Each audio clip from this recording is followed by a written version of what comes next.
Jocelyn, I wanted to congratulate you on your successful Women's Parliament last week.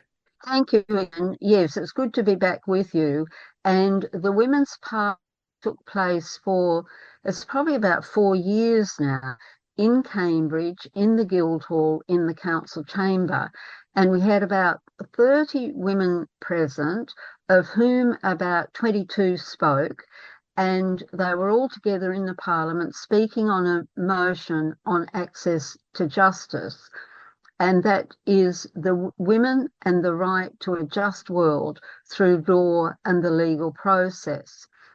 Well, now our struggle is for a Women's Bill of Rights, and this is why the Women's Parliament has decided to sit again. We began in March 2022, and access to justice was chosen for this December 2025 Women's Parliament because first, the 10th of December is International Human Rights Day. And as we know, women's rights are human rights are women's rights. And secondly, the 8th of December, Monday, on which the Women's Parliament was held here in Cambridge in 2025, is during the 16 days United Nations days to end violence against women. So we combine those two United Nations international law principles and practices and policies and campaigns through the December. But back to access to justice. The theme was chosen and the motion for this Women's Parliament because next year the Commission on the Status of Women, which will be held for the 70th year in New York, the major theme will be access to justice, women and the right to a just world through law and legal process. So the thinking was, if we have the motion on access to justice, women can focus on that theme and that motion and topic ahead of the CSW 70 in New York next year. And all of us who are going to CSW 70 will be able to take the ideas arising at this Women's Parliament to CSW, the Commission on the Status of Women in New York. And those who are not going or who are working online at CSW will be able to incorporate that into their campaigns and their desires to gain access to justice for all women. Thank you, Jocelyn. Now, to hone in a bit more on the 70th session on the Commission on the Status of Women, which you mentioned there, how will the Women's Parliament unanimously passed motion be utilised at the conference? All of us who are going and who participate in the Women's Parliament will be able to use that as a lifting off board at discussions, and we'll take copies of the motion with us so that we can distribute it at the International Commission on the Status of Women. And also there are regular briefings for the United Kingdom delegation at the United Kingdom headquarters in New York, and we will take the motion there and raise it with the United Kingdom authorities, because what we're calling for in access to justice is the basic need is a Women's Bill of Rights, because until we have the Convention on the Elimination of All Forms of Discrimination Against Women, that is CEDAW, implemented into domestic law by the United Kingdom government, women do not have a proper jumping off board to gain access to justice. We, the United Kingdom, signed CEDAW, the Convention on the Elimination of All Forms of Discrimination Against Women, in 1981 and ratified it in 1986, and then signed the optional protocol in 2004. Now, to explain, the optional protocol means that if women take cases on through the United Kingdom courts and exhaust all the remedies through the courts here in this country, then we can take the matter, if it has not been decided in women's favour, to the United Nations Committee on CEDAW, the CEDAW Committee, and argue the matter there. And if the CEDAW committee upholds the women's claim, then that cannot overturn the decision of the United Kingdom court, but it's relayed to the United Kingdom government to say that what the courts have decided is not consistent with CEDAW. That is, what the courts have decided is contrary to women's rights, and that the government really ought to do something about it through the parliamentary process. But to come back to the convention itself explicitly, when the United Kingdom ratified it in 1986, that meant the United Kingdom government made a commitment to the United Nations and to all women of this country that CEDAW would be introduced into domestic law, and it hasn't been. Under the last government, there were two arguments put forward. The first argument was that the devolved authorities of Wales, Northern Ireland and Scotland agreed that CEDAW should be implemented directly. Well, of course, that held no water. Both those three devolved authorities have been moving towards endeavouring to introduce CEDAW to their own domestic law of those nations, that is the nation of Scotland, the nation of Wales and the nation of Ireland. Well, now that that's happened, they haven't done it yet, but they're saying we're doing it, so clearly they agree with CEDAW. So now that that's happened, the last government, under the last government authority, came up with the argument that, well, we've done it already anyway through the Equality Act of 2010 and the Human Rights Act of 1998. Well, this again is, I say with regret, patently false, because the Human Rights Act of 1998 combined with the Equality Act of 2010 certainly do not incorporate all the provisions of CEDAW, and in fact hardly any of them. So we're still in the position where we need CEDAW implemented into domestic law as a Women's Bill of Rights. And until that day, women do not have access to justice as women should in this country. Thank you, Jocelynne. When the courts and MSM protect the powerful, women pay a devastating price. In what way? How's that? Well, we can see it so clearly in instances where women allege that they've been abused or misused or exploited in some way, and nothing is done.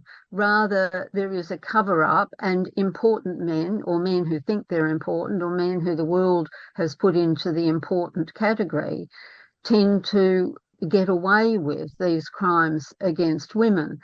One of the ironies of the media, however, that in the end, the media also can be the friend of those people who are dispossessed or are disadvantaged or discriminated against.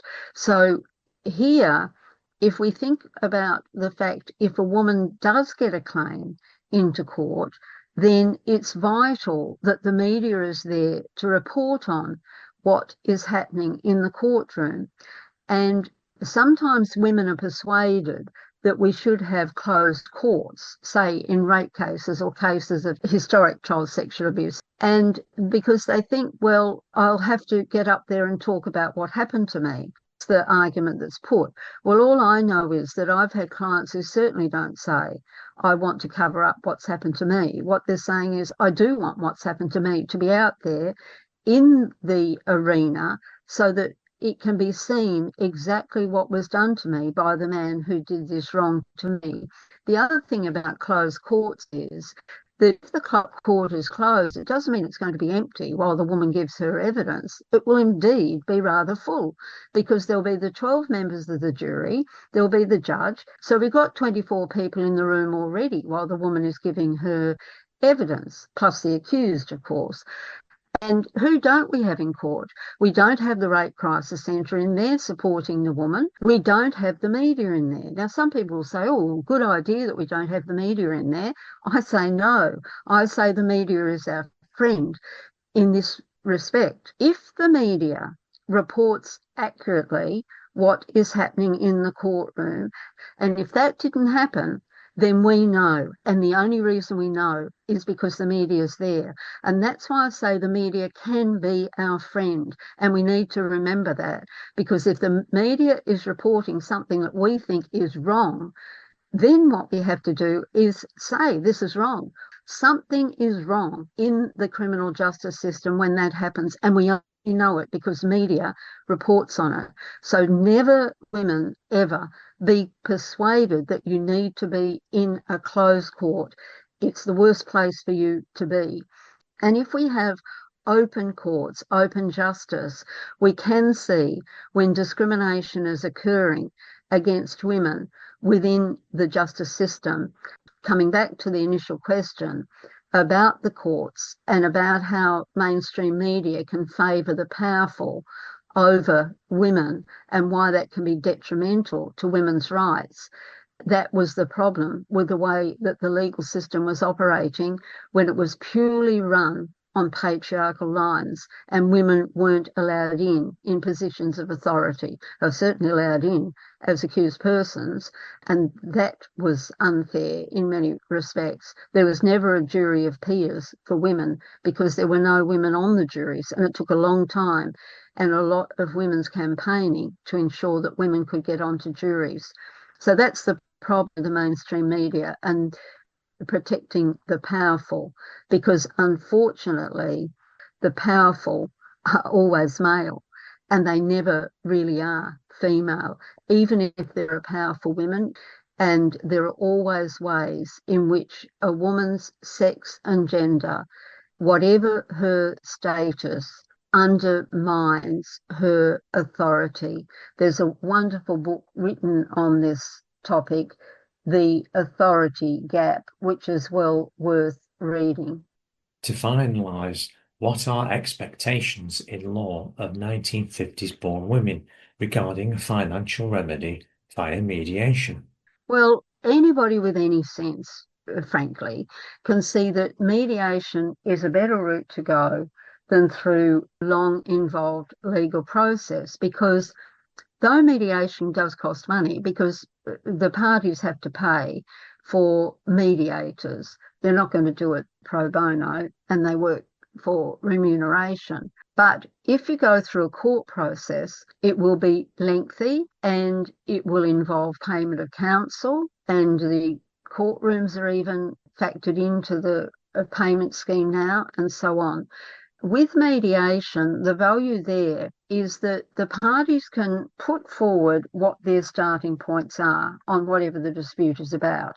And the 50s women, the starting point really, in my opinion, should be not simply the issue of the delay, which has been emphasised by some in this area, and it's right to emphasise it because there was delay.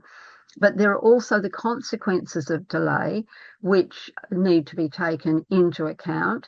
And there's the issues of discrimination, both direct and indirect, that arise in this matter on the basis of sex and on the basis of age.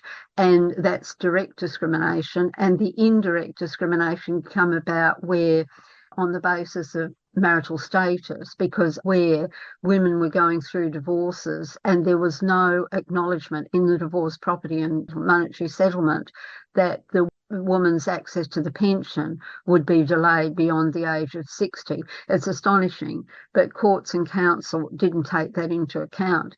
And that meant that when women made their divorce settlements, they made them on the basis, a false basis, that they would be getting a pension at 60 when in fact they weren't. So that's a marital status indirect discrimination claim that they have too. And the direct discrimination is that this change impacted on women, and women were changed from 60 to 65, which meant that they had to rearrange their retirement plans. They had to try to scrabble about, gain a paid job until they did get their pension, or retain the job that they had and plead with their employer. And then as for the age, the 50s women, that cohort, that decade of women, was taken as the group where this change would actually be implemented gradually.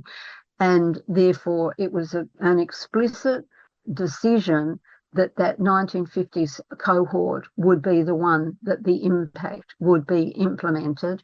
And the second age discrimination issue is internal to the 1950s women, because some women born earlier in the 1950s, the delay was not as significant as the delay for women born later. And that means that there was an internal direct discrimination operation between the women in that decade. So you have the government says, well, this is my position on mediation. That's what I'm putting forward. All the groups that represent 1950s women, not just one or two or three, all to get together to decide what they're going to put forward as their mediation position. Now, if they can't all agree, that's really detrimental to their, but the agreement would have to take into account all 1950s women. It can't just focus on a very small number. When mediation is from the Justice has put forward the notion that mediation should be the first step in at least most matters where there are legal disputes. Thank you very much today for your time, and thank you for all you're doing for 1950s women. You've got a Thank you track, too, Ian. and you've got a track you want to put forward for us to play, haven't you? Yes, it's Maya Angelou and her wonderful poem, We Will Rise, They Will Rise, the 50s women.